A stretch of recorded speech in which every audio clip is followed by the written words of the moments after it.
அப்படியே போனா சரி. நெல்லி எப்படி இருக்கு? ஓகே உனக்கு? பக்கா பக்கா பக்கா பக்கா பக்கா. இதா ஃபிளாட்டா நல்லா இருக்கு பாக்குறது. Hello hello hello hello hello hello hello hello hello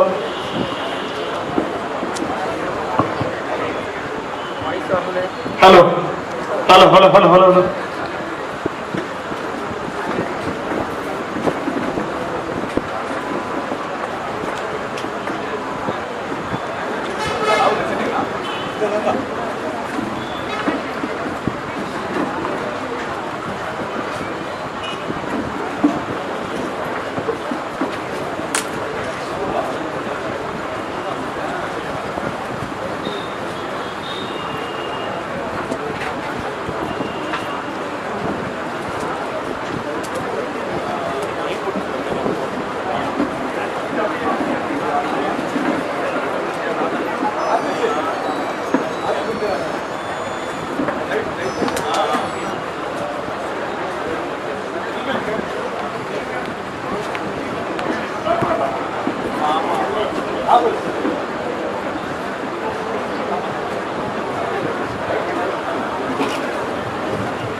hello உங்களை ஆரம்பிக்கலாமா?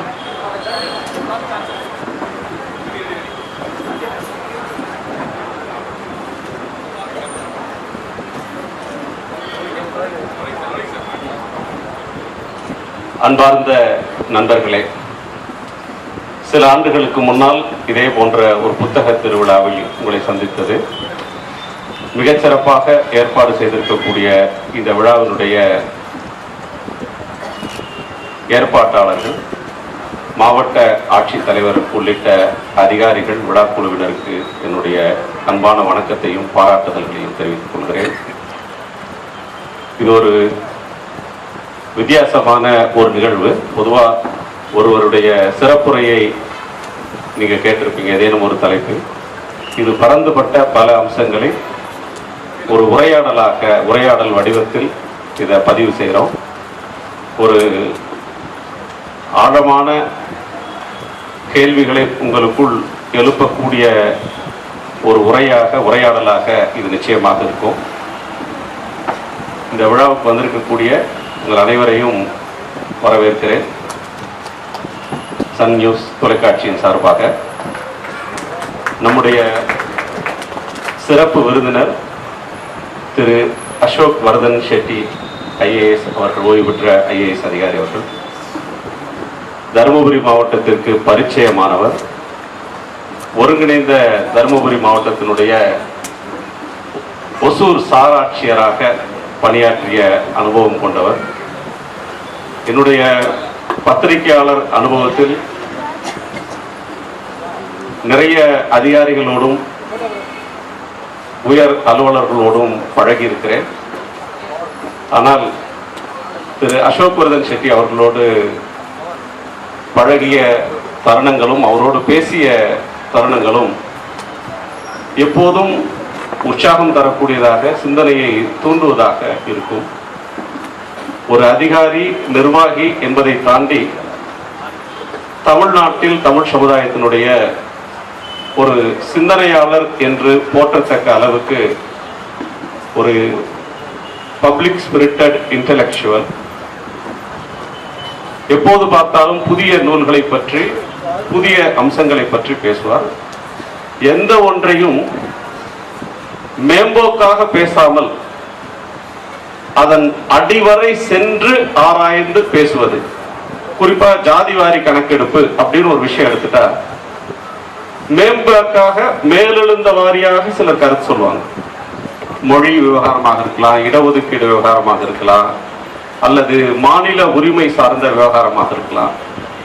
அப்படிப்பட்ட அவர்கள் மத்தியில கற்றறிந்த சான்றோராக அதோட டெப்த புரிந்து பேசக்கூடிய, அலசி பேசக்கூடிய அறிஞர்களில் ஒருவராக இருக்கக்கூடியவர் திரு அசோக் வர்தன் அவர்கள்.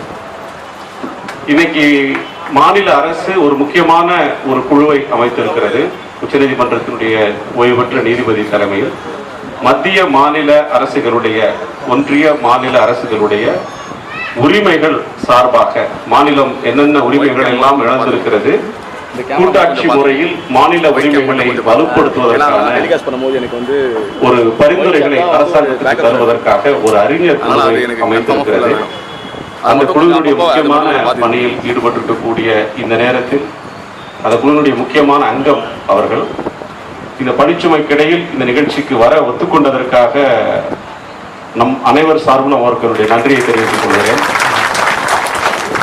நிர்வாகி, சிந்தனையாளர் என்பதை கடந்து மிகுந்த சட்ட நுணுக்கமும் ஞானமும் கொண்டவர்.